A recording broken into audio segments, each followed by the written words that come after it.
Hey there, thank you for joining us on another episode of Market Like It's Hot. Today we're going to be covering the power of storytelling in marketing. My name is Yasmin Robles. I am the owner of Robles Designs, where we craft irresistible brands, websites, and marketing strategies for entrepreneurs who are hell-bent on taking over the world. And my trusty sidekick, Izzy, is here. Izzy, why don't you introduce yourself? Sup, Robos. I'm Izzy. I'm Izzy, the marketing coordinator for Robles Designs. I handle the SEO, social media, all that good stuff that helps you get found. Yeah, we recently went to a conference, and she also helps me find buttons that are in my face when you are getting a parking sticker thing, and the button or whatever is on the screen, it says like touch here to start. And Izzy is super awesome because she can read and she tells me what to do. So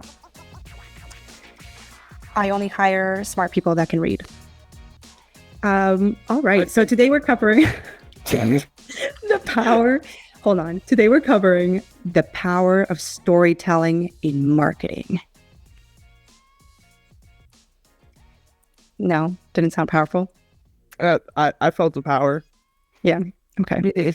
So to kick things off, Izzy, how do I, as a small business owner, create a brand story that really connects with my customers and helps me stand out, aka makes me a lot of money? Well, one, you gotta say what you do. So let's start there. Because if your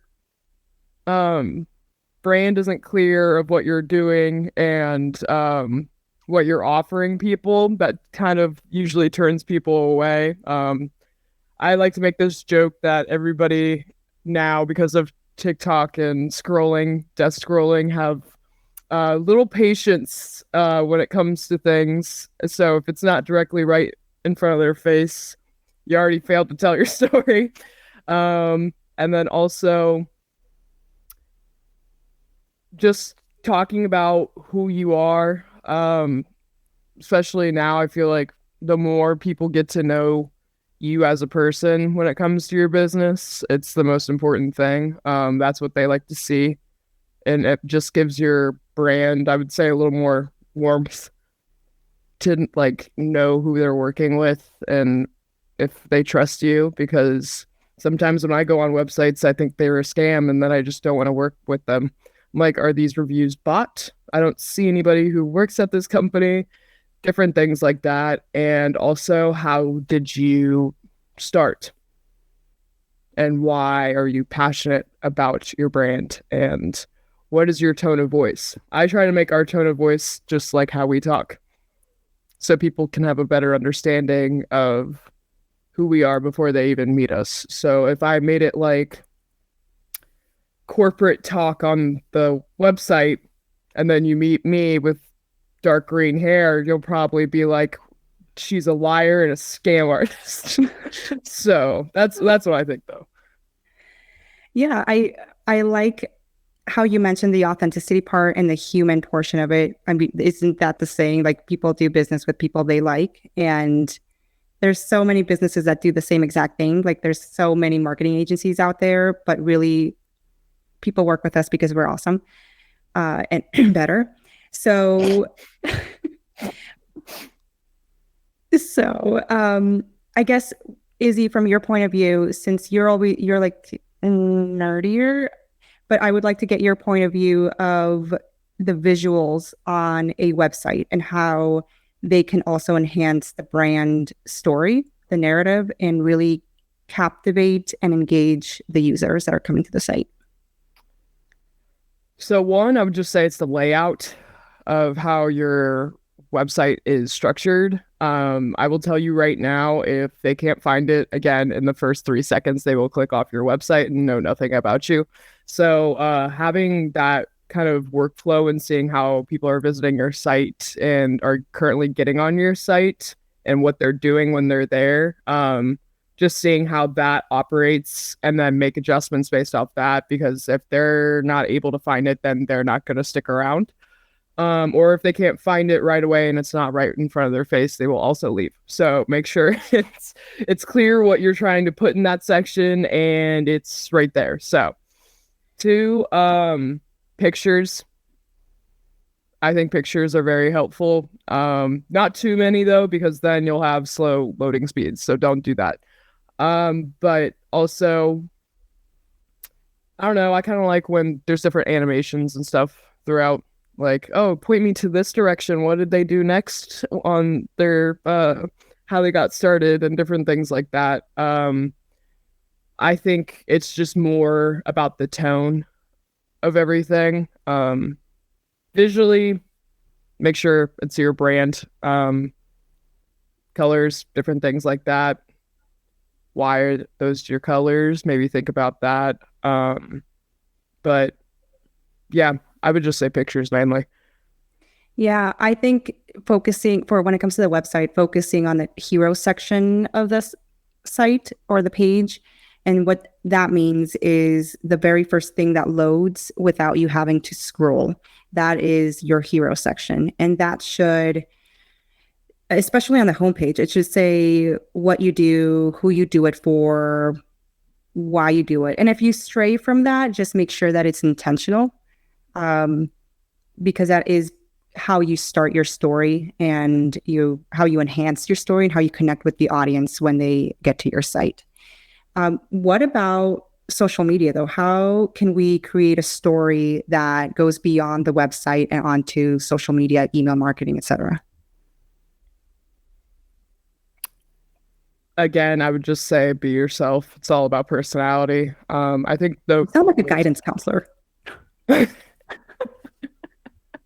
I was just gonna say, I feel like with us, that's like what we get the most engagement on out of anything that we post. And then I've had people come up to us and be like, "Yeah, your videos are so funny," or like, they know that's how we act. So I feel like we didn't even have to do much except make it's like our tone is the same throughout all of our platforms and different things that we offer, to the point that people just like feel like they know us when they've never met us. And I think that right there is the point of it all. So it also just depends on like what platforms you're using too. Like Instagram, visual, Facebook can be visual. I don't really like Twitter anymore. Sorry, X, whatever you want to call it. What am I gonna tweet? What am I gonna tweet? It's usually just angry now. I don't need to be on there. LinkedIn, I don't treat LinkedIn like most people treat LinkedIn. I use it like I'm texting a friend in all my captions, or I'm making a joke of some kind.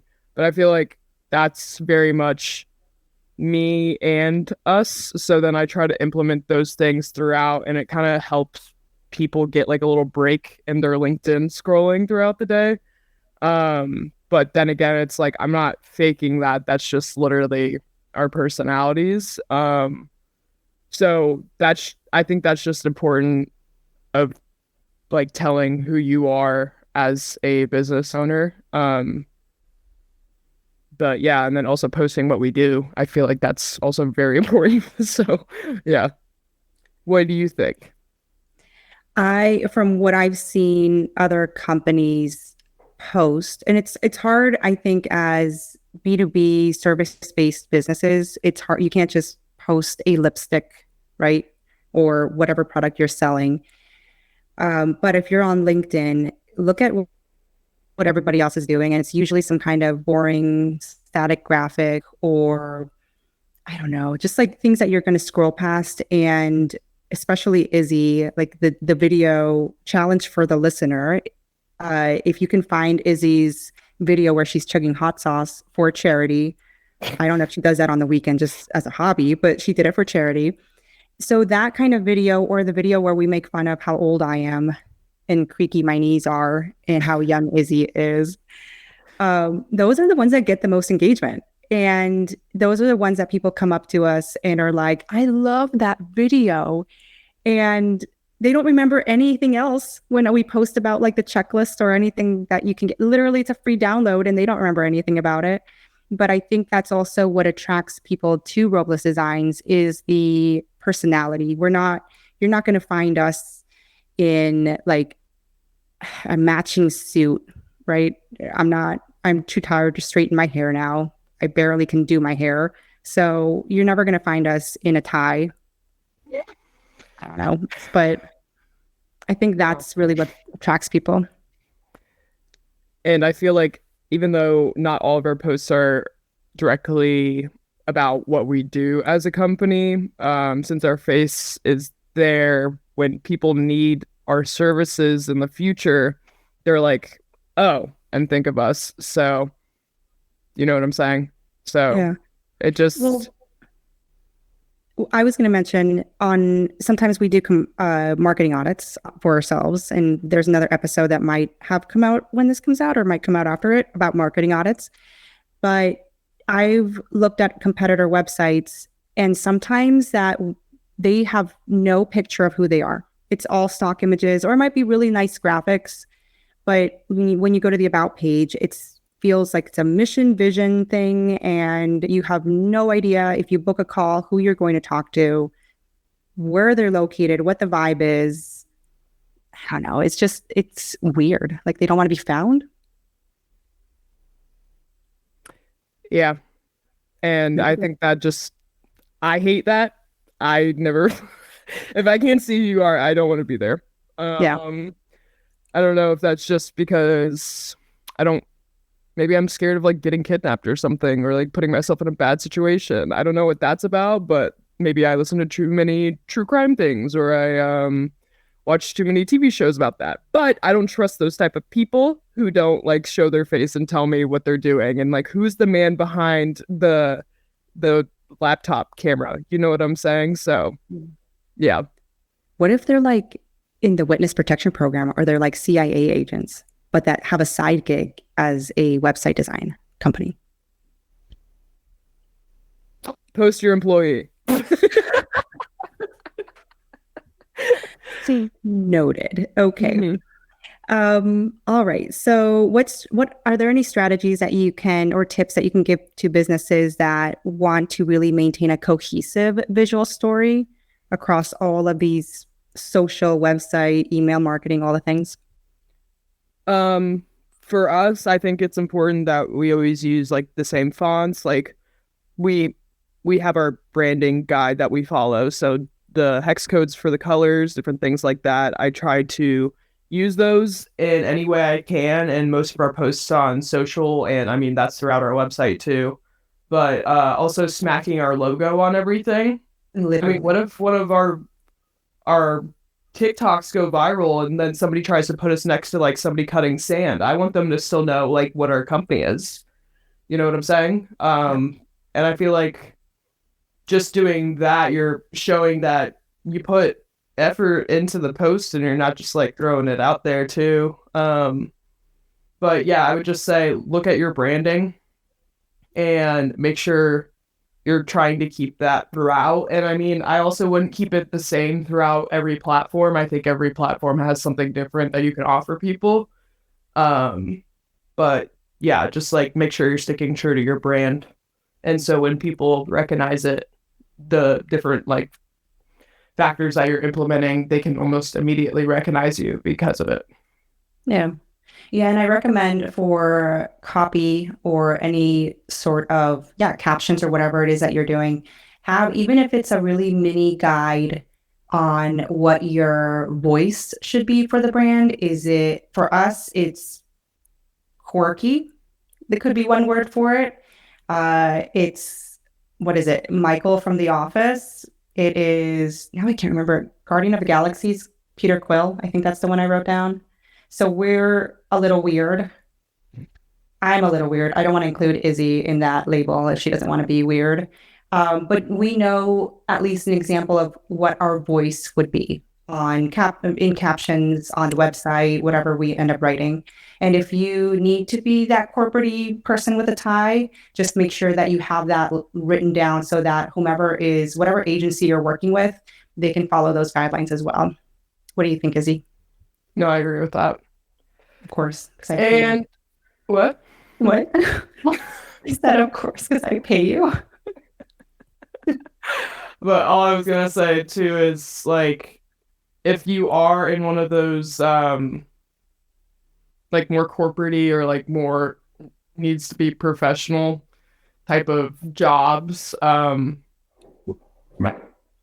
wouldn't say like just because you are professional doesn't mean you're boring. Like you can do different things that still help you like personalize yourself and your branding for your business. It can be educational stuff. It can be different things. I mean, even like news people have TikToks now and they dance and stuff. So it just all depends. Or if you want to be the outlier in your industry and kind of change things up, like why not do it? I just feel like it's more important to just be yourself with it. So yeah, I think we were also having a discussion with a friend yesterday where we were talking about clothing and how it's somewhat more acceptable to wear more comfortable or casual clothing now. I think it is. It's easier to just, whether, even if you are in corporate or you're a lawyer, it's easier to be authentic and to choose whether it's TikTok or another platform or on LinkedIn and just to show who you really are. mm-hmm. Yeah. So, what is one thing that you would recommend to a business to ensure? Oh, did you hear that? Mm-hmm. Anything? I'm sorry. Unacceptable. I know. It's okay. Get me out of this podcast room. You can't get out. I can't take this anymore. You're stuck in here. Where was I? Okay, how about this? Hey Izzy, can you share examples of really cool brands that have showcased their story successfully on social media or on their website? Any that stand out?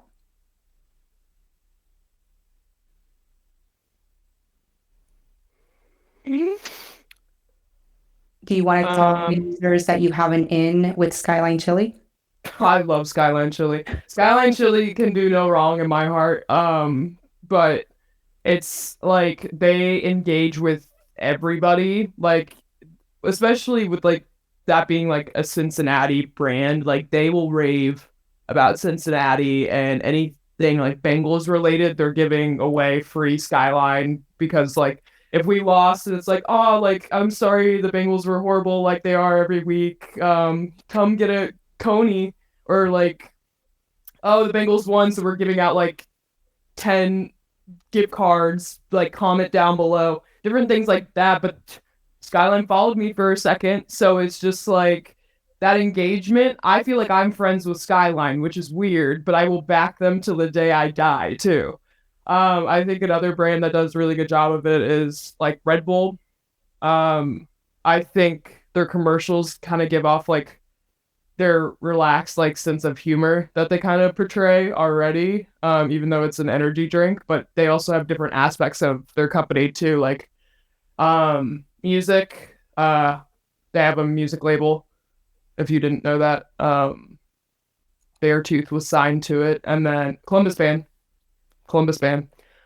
But also they are the sponsors for like skateboarding, BMX, extreme sports, different things like that. And they have their own TV channel that you can download. But it just like that stuff all together. Whenever I see Red Bull now, I think of those things because they're amazing at slapping their label on everything that could be like, why do I need an energy drink today?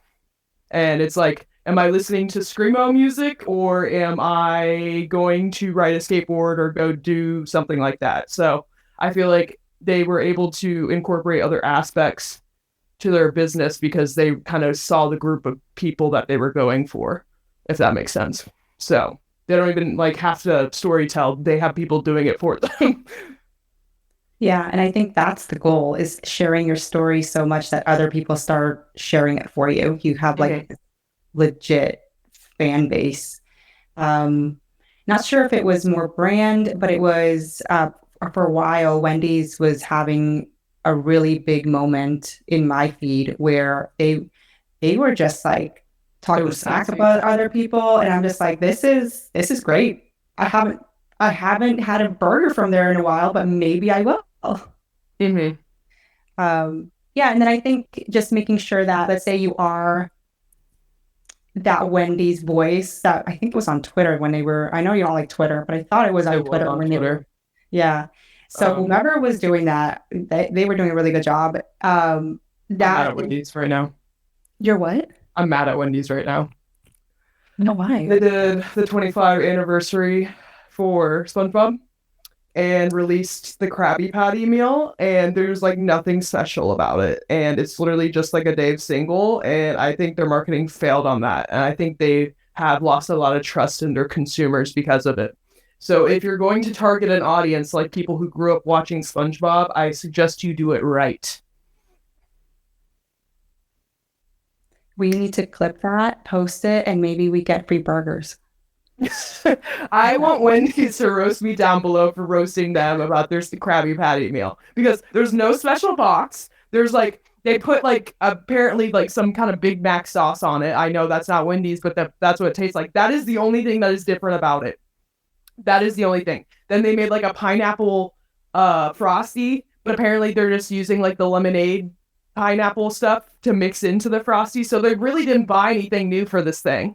And I was like, you know who SpongeBob should have gone to? Burger King. And then they could have given out like Neptune's crown, which when people would go. And I'm like, you guys messed this up for yourself. You had an opportunity to do something and you messed it up.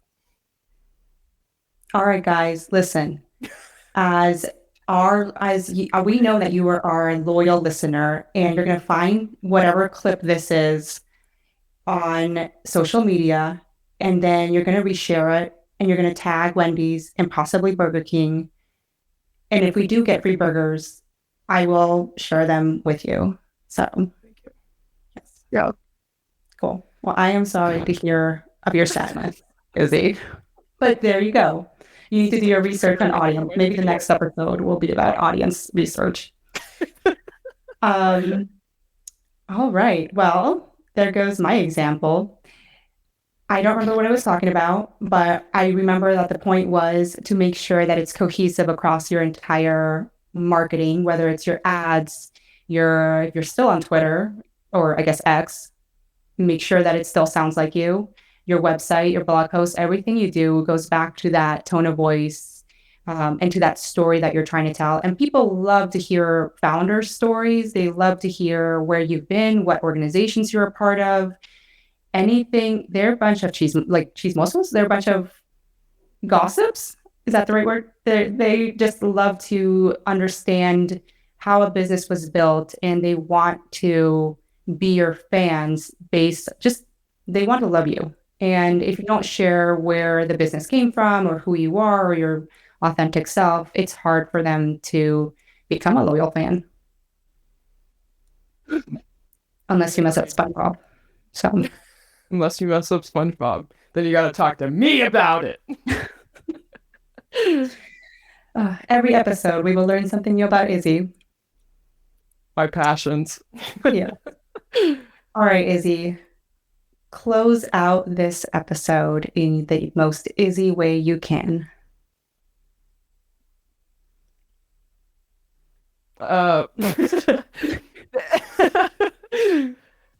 don't know. I just like internally freaked out about being myself, but then I was just like, I don't know what an Izzy closeout would be, but I think this makes no sense right now. It's just me being anxious.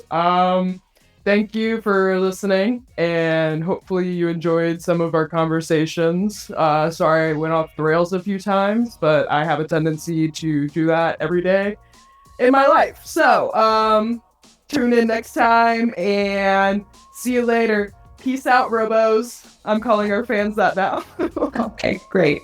Also, because we are a business, If you would like to download a checklist for your website, go to roblessdesigns.com/checklist and download that thing, get on our email list, and then contact us if you need any support with your marketing, because I am the owner and I get to pay Izzy, so you get to download a checklist. In a way, you're actually supporting Izzy and her love of SpongeBob.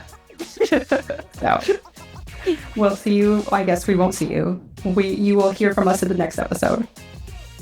Or will we see you? Or will you see us? That's the question. Think about that one. Good night.